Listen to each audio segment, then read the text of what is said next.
फलटण प्रकरणामध्ये आता तपासाऐवजी राजकारणालाच वेग आला। ठाकरे गटाच्या उपनेता सुषमा अंधारे यांनी फलटण पोलीस ठाण्यावर मोर्चा काढला। यावेळी पोलीस अधीक्षक तुषार दोषी भेटले नाहीत म्हणून पोलीस ठाण्यासमोरच त्यांनी ठिय्या देखील मांडला। त्याचबरोबर या प्रकरणामध्ये एसआयटी चौकशी नेमण्याची मागणी देखील आता सुषमा अंधारे यांनी केली आहे। नेमकं काय घडलंय फलटणमध्ये पाहूया त्या संदर्भातला हा रिपोर्ट।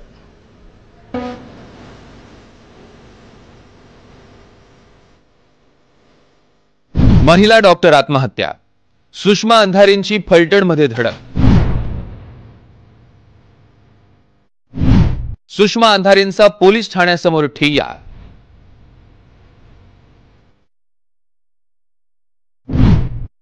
चाकणकर, नाईक निंबाळकर, एसपी तुषार दोषींवर घणाघात।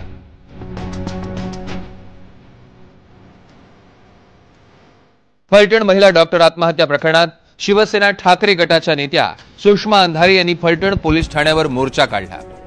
पोलीस अधीक्षक तुषार दोषी भेटले नाही म्हणून आक्रमक होत अंधारे यांनी पोलीस ठाण्यासमोरच ठिय्या मांडला। मृत डॉक्टर महिलेला न्याय मिळवून देण्यापेक्षा रुपाली चाकणकर आणि पोलीस अधीक्षक तुषार दोषी यांनी चारित्र्यहनन केल्याचा आरोप अंधारेंनी केलाय। तसंच जयकुमार गोरे त्या महिला डॉक्टरचं चारित्र्य ठरवणार का, त्याआधी गोरेंनी स्वतःच्या चारित्र्याकडे पाहावं असा घणाघातही अंधारेंनी केलाय। आरोपींना आरोप हे बघा, आम्ही पुन्हा पुन्हा म्हणतोय की पोलीसच करू शकतो म्हणून पोलीस स्टेशनला आलो की नाही। राजकारण करायचं असतं तर आम्ही चौकात सभा केल्या असत्या की नाही। आम्ही इथं का बसलोय, का एवढं ऊन डोक्यावर घेतलं?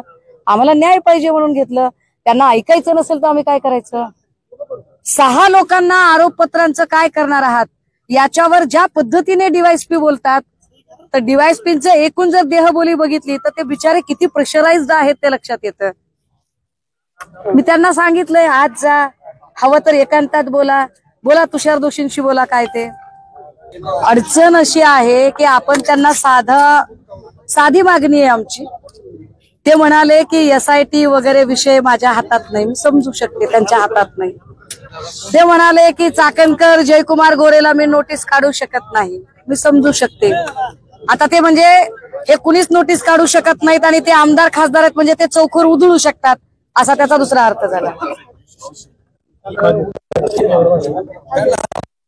अर्थी ते चौखर उधळू शकतात, ते खासदार आहेत म्हणून नोटीस शकत नाही।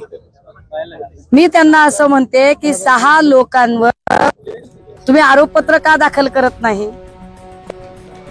इतकंच नाही तर अंधारे यांनी पुन्हा एकदा माजी खासदार रणजित सिंग नाईक निंबाळकर यांच्यावर निशाणा साधलाय। हवं तर हे बूम उचला आणि रणजित नाईक निंबाळकरांच्या घरी जा। ते असं म्हणाले की 6 वाजता मी उत्तर सभा देणार आहे। मला एकच उत्तर पाहिजे। उत्तर द्यायचे का त्यांना? मला त्यांच्याकडून उत्तर पाहिजे की काय आमच्या लेकराला न्याय देण्यासाठी तुम्ही सोबत थांबणार आहात का? तुम्ही येणार आहात का इथं? या 6 लोकांवर आरोपपत्र दाखल होण्यासाठी खासदार रणजित नाईक निंबाळकर, माजी खासदार रणजित नाईक निंबाळकर, माजी खासदार रामराजे निंबाळकर, हे सगळ्याच लोकांनी यावं, एकाने नाही सगळ्यांनीच इथं यावं। या प्रकरणात ज्या 6 जणांची नावं आली आहेत त्यांची चौकशी करा। डीवायएसपी राहुल धस, एपीआय जयपात्रे, माजी खासदारांचे 2 पीए शिंदे आणि नागटिळक, पोलीस उपनिरीक्षक पाटील आणि मेडिकल अधिकारी अंशुमन धुमाळ यांच्यावर आरोपपत्र का दाखल केलं नाही असा सवालही अंधारेंनी विचारलाय। अखेर सोशल मीडियावर महिला डॉक्टरबद्दल असलेले आक्षेपार्ह मजकूर काढून टाकण्याचं आश्वासन पोलिसांनी दिलं। तसंच महिला डॉक्टरच्या नातेवाईकांचा नव्यानं जबाब घेतला जाणार आहे। हा खटला फास्ट ट्रॅक कोर्टात चालवण्याची प्रक्रिया सुरू करण्यात येणार असल्याची माहिती पोलिसांनी दिली आहे। त्यानंतर अंधारे यांनी ठिय्या आंदोलन मागे घेतलं। दरम्यान माजी खासदार रणजित सिंग नाईक निंबाळकरांनी आरोपांबाबत खुल्या चर्चेचं आव्हान दिलं होतं। सुषमा अंधारे, मेहबूब शेख, अंबादास दानवे आणि रामराजे नाईक निंबाळकर यांच्या खुर्च्या सन्मानपूर्वक राखीव ठेवण्यात आल्या आहेत असं आव्हान सोशल मीडियावरून देण्यात आलंय। त्यामुळे हे प्रकरण अजून कोणतं वळण घेणार, पोलीस या प्रकरणात काय आणि कशी चौकशी करणार आणि सुरू झालेलं हे राजकारण कुठपर्यंत जाणार हे पाहणं महत्वाचं ठरेल। राहुल तपासे, एनडीटीव्ही मराठी, फलटण, सातारा।